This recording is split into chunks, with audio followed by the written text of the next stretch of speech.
Good evening, and welcome to this week's Black Mental Health is Black Health.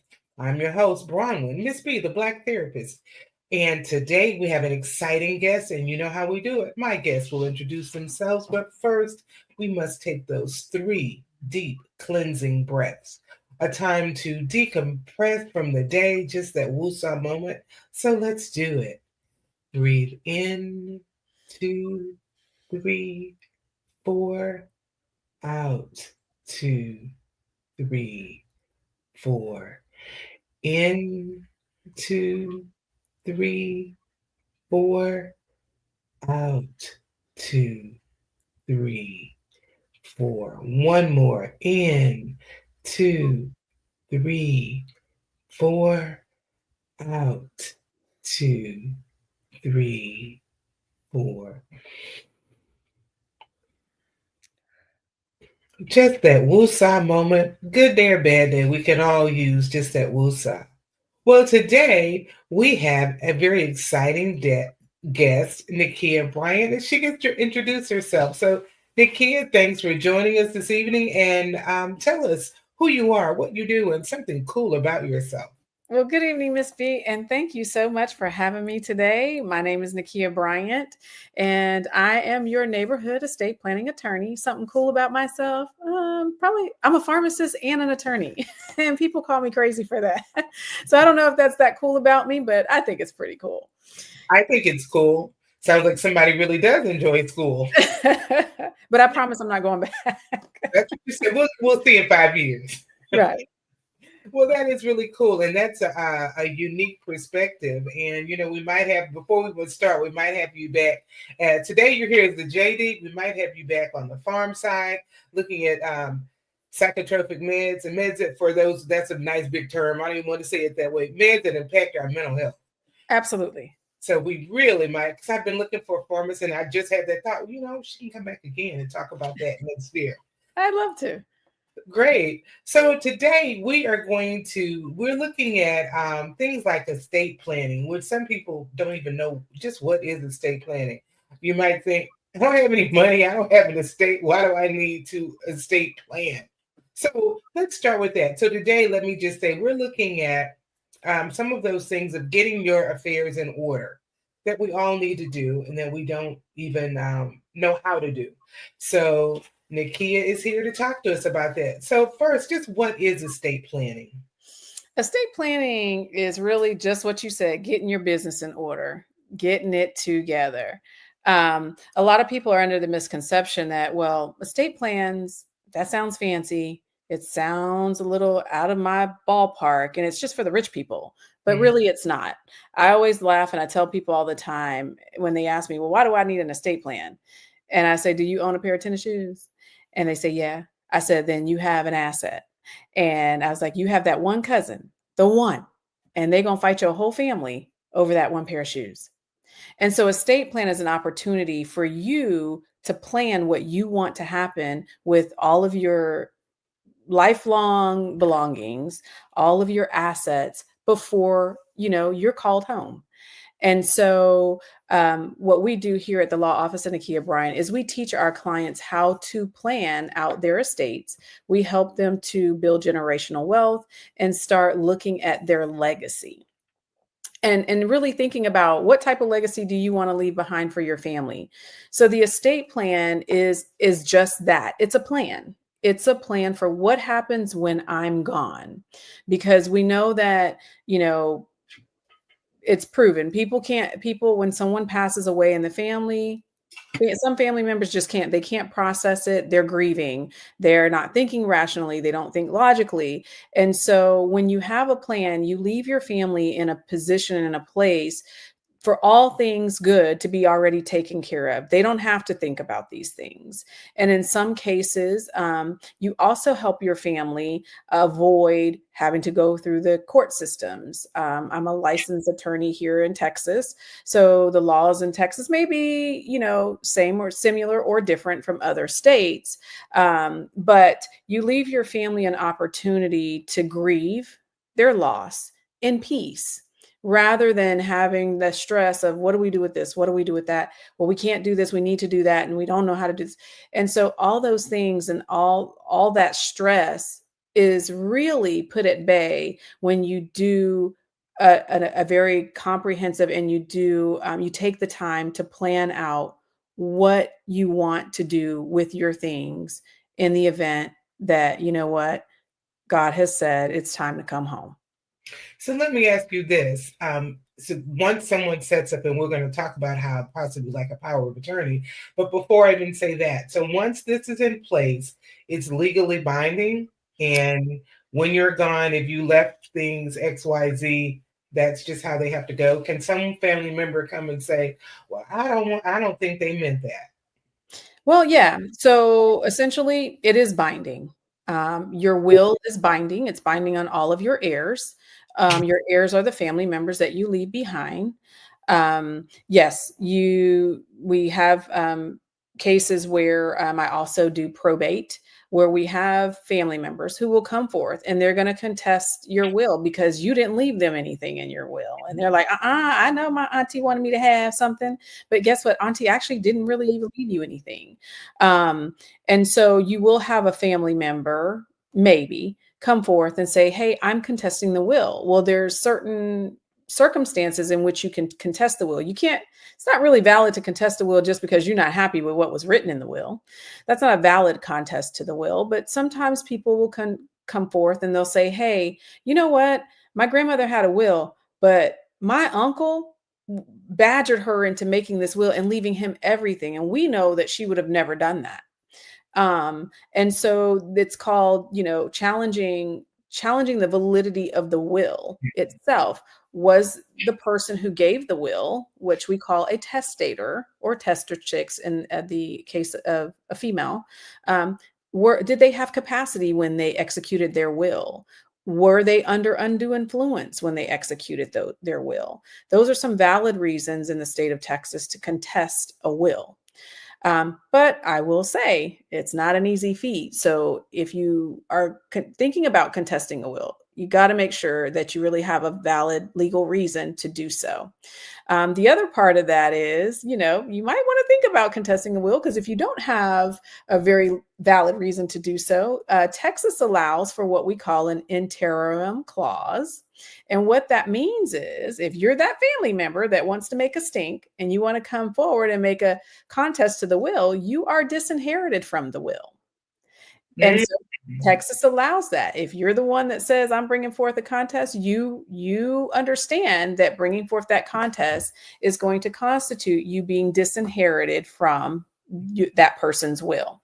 So you got to think it through. You really need to think it through. So those are just some things to think about when, you are the family who's left behind, and how you want to handle your loved one's estate. Your will designate who what we call an executor will be. And that person is the person who's going to be responsible for carrying out your wishes. Whatever you said in your will, that person is responsible to making sure that gets done in accordance with your wishes. And so the executor is basically the person in power of the estate that the testator has designated before their death. They've thought this out and they've said, this is the person I trust to do what I have said in accordance with my wishes under my will. When you say that, I was speaking with someone the other day, and they were concerned about that. They were like, I don't really have anyone in my family that I trust. I trust one person that I would do. It is, and they're only 22. I don't know if I want to put that burden, is how they felt. Mm-hmm. But that was the person they felt would do it. But they thought that the person might have undue influence on them to make changes. Mm-hmm. Say to that, this is a person who's 22, they're young, but they say, I trust this person, but what if others come in? What would you say to that? So I think part of that comes in education. That's one of the things we pride ourselves with our clients, is really educating so the clients really understand what their estate plan says, what everybody's duties and responsibilities are. Generally, executors are given powers under the will, and the will describe what those powers are. And so as long as the person appointed as the executor, if they're, a younger adult, maybe not as haven't had as much life experience, or a mature adult, if they understand what their duty is as an executor, then it makes it a little challenging for anyone to come in and unduly influence them, because the executor is held to a legal standard, and they have a duty to follow what's in the will and carry out their duties and responsibilities in good faith. And so if the executor understands that, no matter how old they are, then they can really be a good executor over the estate of the deceased person. Um, and with that said, if there's someone that you feel like, hey, I can trust them, but they're so young and I don't want to put this burden on them, there are other alternatives. You can hire a neutral corporation. There are corporations out there that will serve as an executor to your estate. There are some attorneys' offices that will serve as an executor of estate. I don't particularly do that, but especially if it's one of my clients. But there are other alternatives to designating an executor. Interesting. So you use the term executor. Now, what's a power of attorney? Is that what the executor have? Just what is that? So the power of attorney is a little bit different. So the executor is the person who's responsible for your estate after you have passed on. A power of attorney is somebody who acts as an agent on your behalf, that you've authorized to act on your behalf while you're still living. Mm. And so, depending on what type of power of attorney you have, you could have a statutory durable power of attorney. Power of attorneys can be drafted to suit the needs of the person. You can have a power of attorney that is indefinite. You can have one that has an expiration date on it. And so I really encourage people to consult an attorney when you're having these types of documents drafted for yourself. I know people are like, I don't want to pay an attorney because they're too expensive. And no, we're not cheap. And that is true. But depending on your situation and your circumstances and what you're in need of a power of attorney for, you certainly want to have an attorney look at it, because what you don't want is to think that, hey, I needed a power of attorney for this purpose. And then when the need arises, the power of attorney actually doesn't the situation. And so I always recommend, consult an attorney. But a power of attorney basically works to give a person that you have said, someone that you trust again, that they have the authority to make decisions for yourself, whether it be financial decisions around your real property, like your home, selling your home for you, gifting away your personal items. They would have the power in the event that you're not able to make decisions for yourself. I always get clients when we execute their estate plan, and there's always the option, do you want this power of attorney to be effective immediately or only upon incapacity? And so my recommendation is always make it effective immediately, because you never know when you may need a power of attorney. And people will ask, well, if I give them immediate, then they can do whatever they want to do with my stuff. I'm like, no, that's not how that works. It only comes into play if for some reason you cannot make decisions for yourself. So as long as you're still living and breathing, you got all your capacities and you can make decisions for yourself, you make those decisions for yourself. Your power of attorney doesn't step in until a time when you can't. So the power of attorney, you talked about the executor. It could be a firm, or it could be an outside entity, or a person. What about the power of attorney? Is that only a person that you know? How would that be chosen? I have not seen anyone do a corporation or other entity as a power of attorney, but not to say that you can't.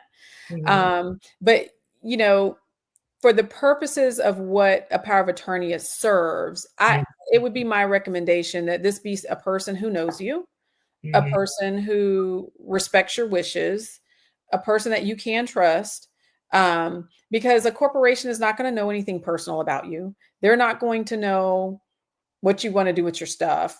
They can only go by what's in a written document.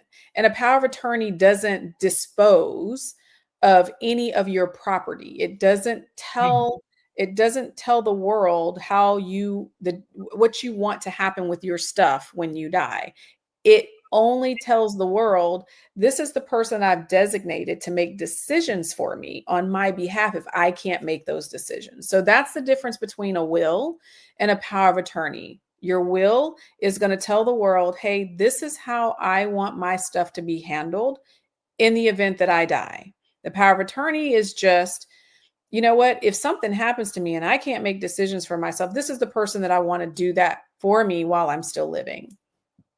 So the power of attorney, the person you choose as power of attorney, and the person you choose as an executor could actually be two different people, Mhm. or but they It can could also be different people or the same person. be.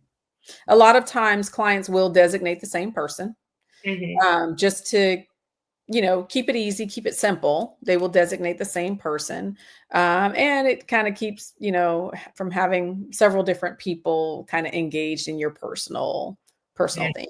And again, with the power of attorney, it's the same thing as the executor. Is the person that you designate as your agent has to have an understanding of what their duties and responsibilities are, in being an agent, because um, there are legal responsibilities that those individuals have in being your agent or being your executor. And we call those fiduciary duties.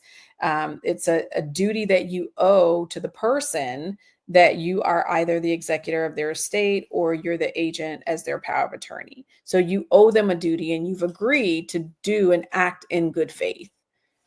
So it seems like going through an attorney would be a benefit rather Mhm. than just doing it online, because now you can probably do everything online, Yeah, so that those duties are really explained correct. and understood. Correct. Online, you don't get the personal Mhm. consultation with the forms that you get offline. And I'm not Mhm. saying, I don't say anything negatively about the Right. online forms. It's just when you're handling business that affects your life, I highly recommend that you consult an attorney, Mhm. to get your questions answered, and so that you have an understanding of really what you're doing. So another part of end of life planning or just life planning would be a will. We've talked about a will, and there's a Mhm. will and a living will. Mhm. Use the term will, and I know about a living will. Can you kind of distinguish those for us? Yeah, so people get these two things confused. So let me tell you what a living will is and what it is not. Okay. A living will is not a will. A living will does not dispose of your property at your death. A living will, what that is like, this is probably the most common way people understand it. If you get sick and you go to the emergency room, they always ask you, do you have an advance directive? And you're like, no, because I don't really know what that is. Mhm. Well, an advance directive is a living will. The living will is the decisions that you have made about your medical care while you're still living. You get to tell the doctors, hey, if I'm in a terminal condition, I want you all to do everything you can to keep me alive until you just can't keep me alive anymore. Or, you know what? If I'm in a terminal condition, don't tie me up to machines, don't hook me up to these machines. Let me just die peacefully and let me go on to glory. You get to make those decisions during your lifetime. And that's what a living will is. A living will is a will that is created by you during your lifetime. And you are making the decisions about what you want to happen with you and your medical care while you're still living. And so I like the living wills as a part of our estate plan that we develop for our clients. We include a living will, or a physician's advance directive is another term for it. Um, we include that in our estate plan. We make sure that you have a comprehensive plan. We don't leave you with a piece of it and not all of it. I don't think that's helpful if you don't have all the pieces to your estate plan. And again, you take the bite out of it for your family members, Mhm. because it's difficult to stand in a hospital room and see your loved one in their last moments, and you're trying to decide, well, what do we do? They make those decisions for themselves. The living will is, those decisions are already made. And the hospitals and medical providers are going to follow the wishes of that living will if that time arises. So So when you go in and they ask you if you have an advance directive, mhm. i.e. living will, and you say yes, you don't normally have a copy with you though.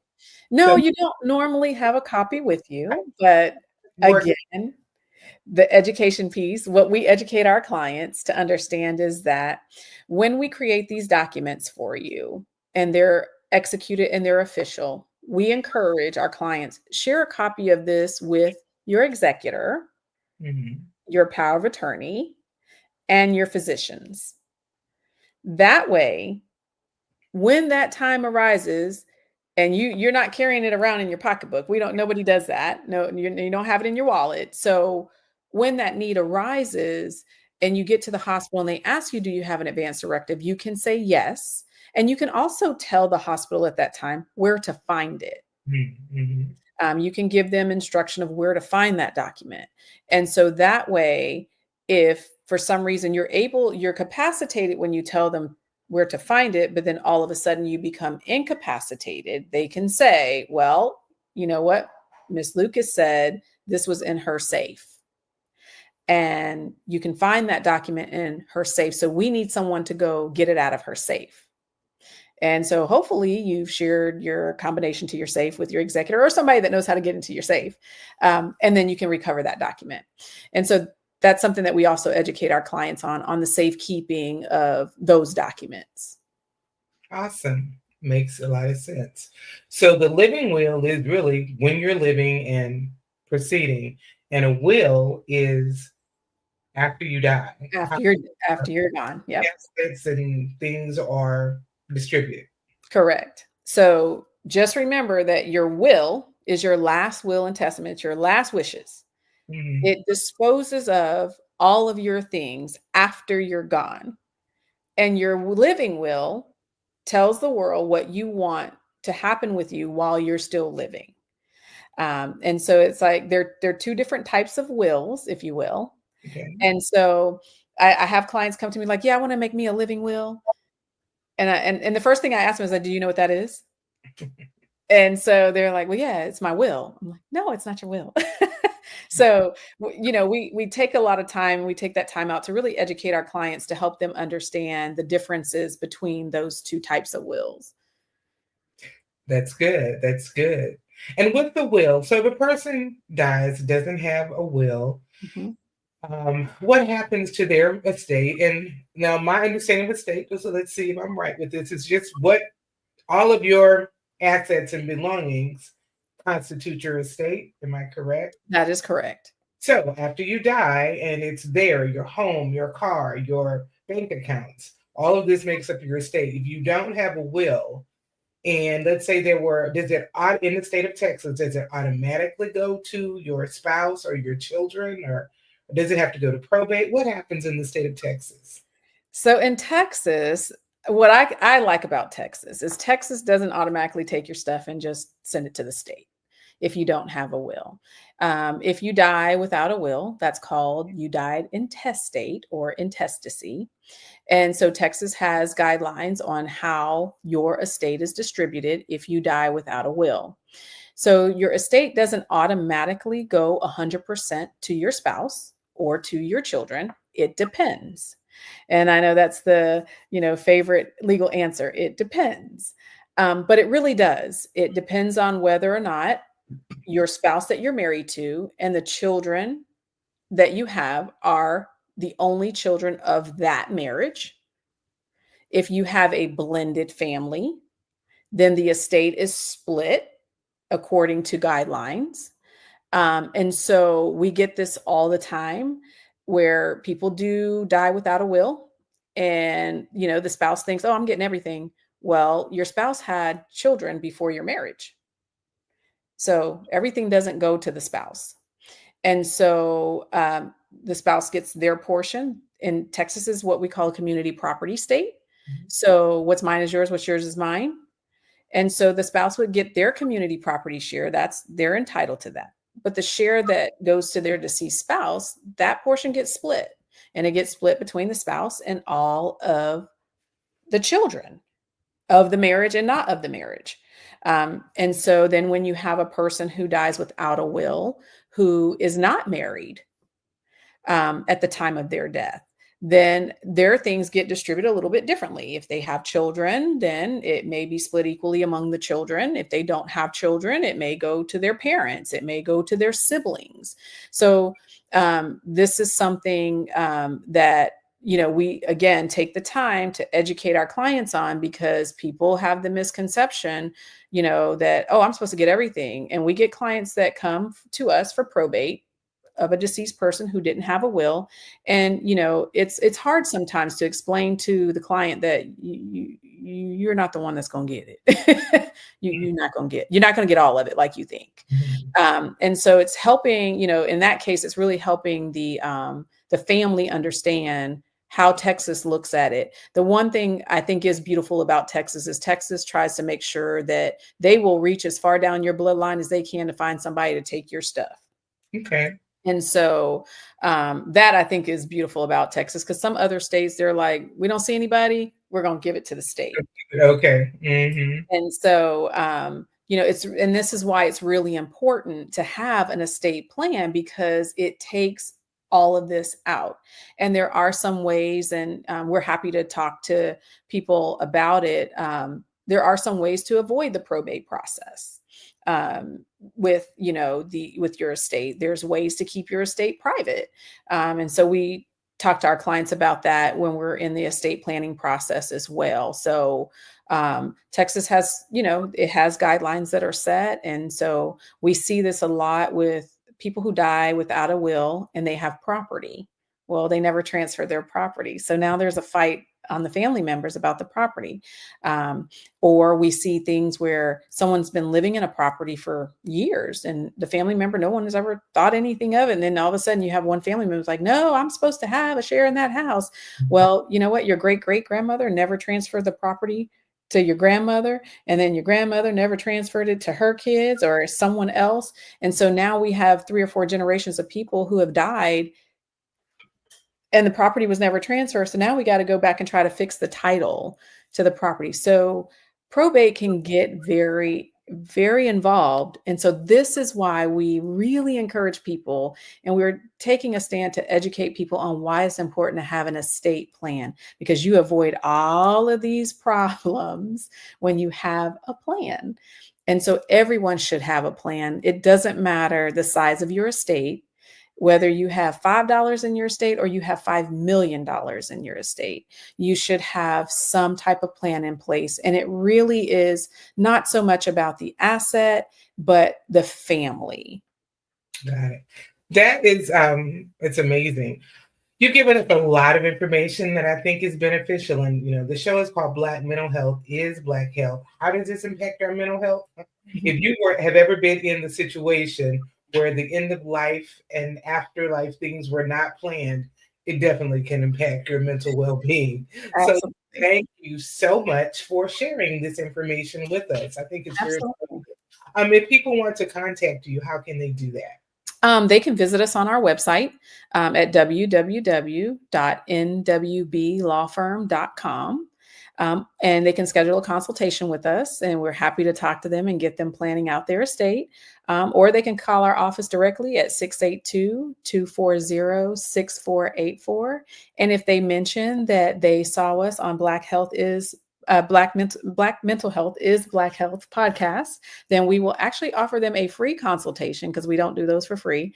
We will actually offer them a free consultation as an audience member, and hopefully help them get their estate plan, get their business in order. Awesome.